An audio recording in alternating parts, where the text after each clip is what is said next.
Welcome back to our channel.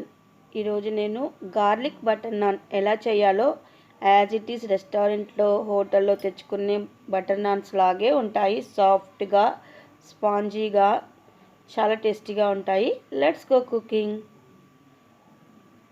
దీనికి కావాల్సింది 1.5 cup మైదా తీసుకుంటున్నానండి. చాలా టేస్టీగా ఉంటాయి. సింపుల్గా ఇంట్లోనే ప్రిపేర్ చేసుకొనియచ్చు. 1 కప్ మైదా వేసాను. ఇంకో హాఫ్ కప్ కూడా తీసుకుందాము.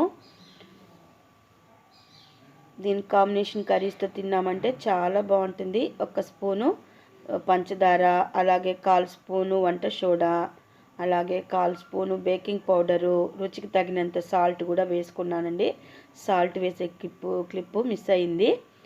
ఇవన్నీ ఈవెన్గా కలుపుకొని పాలతో కానీ, చల్లటి పాలతో కానీ, అలాగే వాటర్తో కానీ యాజ్ ఇట్ ఈస్ మనం చపాతీ ముద్దలాగే కలుపుకోవాలి. కానీ పిండి అనేది బాగా నీట్ చేసుకోవాలి, బాగా ఒత్తుకోవాలి. ఎంత బాగా ఒత్తుకుంటే అంత సాఫ్ట్గా ఈ నాన్స్ అనేది వస్తాయి. కొద్దిగా ఆయిల్ అప్లై చేసుకొని ఒక అరగంట రెస్ట్ ఇచ్చేసాను. ఇప్పుడు తురుముకున్న గార్లిక్ తీసుకున్నాను. అలాగే బటర్ తీసుకోవాలి. బటర్ తీసుకొని ఇందులో చాప్ చేసుకున్న కొత్తిమీర, తురుముకున్న గార్లిక్ అంటే తెల్లగడ్డ వేసుకొని ఒకసారి ఇలా కలుపుకొని పక్కన పెట్టేయాలన్నమాట. అరగంట సోక్ చేసుకున్నాం కదా పిండిని, మనము ఇలాగా మళ్ళీ ఒక 2-3 నిమిషాలు బాగా ఒత్తుకొని ఇలాగా చిన్న చిన్న ఉండల్లాగా చేసుకొని ఒక క్లాత్ కప్పుకొనియాలి. లేకపోతే ప్లేట్ అయినా మూత పెట్టుకోవాలి ఆరిపోకుండా. ఒక్కొక్కటి తీసుకొని ఇలాగా చపాతీలాగా ఒత్తుకోవాలి. మరీ పల్చగా ఒత్తుకోకూడదు, అలాగే మరీ లావుగా ఒత్తుకోకూడదు, మీడియంగా ఒత్తుకోవాలన్నమాట. ఈ విధంగా సరిపోతుంది. పైన వాటర్ అప్లై చేసుకోవాలి. బాండలు బాగా కాలిన తర్వాత దీన్ని ఏ పక్క అయితే మనం తడి అప్లై చేసామో ఆ పక్కకు వేసుకొని కాల్చుకోవాలన్నమాట. చూసారు కదా, ఇలాగ పెనం బాగా వేడెక్కాక ఈ నాన్ వేసాను. ఒక మీడియం మంట మీద పెడితే ఈ విధంగా బబుల్స్ అన్ని ఫామ్ అవుతాయి. చక్కగా మనం కాల్చుకున్నాక రివర్స్ చేసుకొని మనము తవాని రివర్స్ చేసి కాలుస్తారు. బట్ ఇది నాన్ స్టిక్ తవా కాబట్టి అలా కాల్చుకోలేము, ఊడొచ్చేస్తుంది. ఐరన్ తవా అయితే అలాగే స్టిక్ అయి ఉంటుంది. ఈజీగా మనము తవాని రివర్స్ చేసి కాల్చుకోవచ్చు. బట్ ఇది నాన్ స్టిక్ కాబట్టి అతుక్కోదు. డైరెక్ట్గా నేను స్టవ్ మీద పెట్టి కాల్చేస్తాను. పుల్కాలాగా చాలా స్పాంజీగా వస్తుందండి. చూడండి, కాల్చేటప్పుడు లైట్గా ఉబ్బుతాయి నాన్స్. చాలా బాగా వచ్చాయి. సూపర్గా వచ్చిందనమాట. బాగా కాల్చిన తర్వాత మనము ప్రిపేర్ చేసి పెట్టుకున్న గార్లిక్, కొత్తిమీర ఉంది కదా బటర్, దాన్ని పైన అప్లై చేసుకునేస్తే ఎంతో tasty garlic butter non ready అయిపోయినట్టే.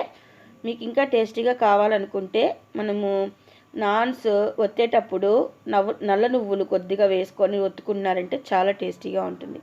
ఈ 2 నాన్స్ కూడా ప్రిపేర్ చేస్తున్నాను. చూడండి, వెరీ సింపుల్గా టేస్టీగా ఇంట్లోనే హైజెనిక్గా ప్రిపేర్ చేసుకోవచ్చు. వర్కింగ్ ఉమెన్స్ కానీ, బ్యాచిలర్స్ కానీ, హౌస్ వైఫ్స్ కానీ ఇలాగ అప్పుడప్పుడు పిల్లలకి రెస్టారెంట్ రుచులు కూడా చూపించారంటే వాళ్ళు హోటల్ పోవాలనే ఆలోచనే రాకూడదనమాట. ఇలాగ రెండో నాన్ కూడా కాల్చుకునేసాను. ఆల్రెడీ మన ఛానల్లో ఆయిల్ లేకుండా పుల్కాస్ ఎలా చేసుకోవాలో కూడా చూపించాను. ఒకసారి వెళ్ళి అది చెక్ చేయండి. ఇలాంటి రోటీస్కి, నాన్స్కి సూటబుల్ కర్రీస్ మన ఛానల్లో బోల్డ్ అని ఉన్నాయండి. వీలైతే డిస్క్రిప్షన్లో పెడతాను, థై కార్డ్లో కానీ ఎండ్ స్క్రీన్లో కూడా పెడతాను. ఒకసారి చెక్ చేయండి. రెండో నాన్ కూడా ప్రిపేర్ అయిపోయింది చక్కగా. చూసారు కదా, ఇలాగా సింపుల్గా టేస్టీగా ఇంట్లోనే ప్రిపేర్ చేసుకొని పిల్లలకి పెట్టచ్చు.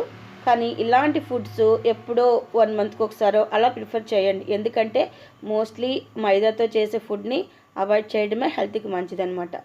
చూసారు కదా, నాన్స్ రెడీ అయిపోయినాయి. చాలా సాఫ్ట్గా వచ్చాయండి. దీనికి నేను గ్రీన్ చికెన్ ప్రిపేర్ చేశాను. అదిరిపోయిందనమాట కాంబినేషన్. మీరు కూడా ప్రిపేర్ చేయండి, చాలా స్పాంజీగా వచ్చింది. చూసారు కదా ఫ్రెండ్స్, ఇలాంటి బోల్డ్ అనే రెసిపీస్ మన ఛానల్లో వస్తూ ఉంటాయి.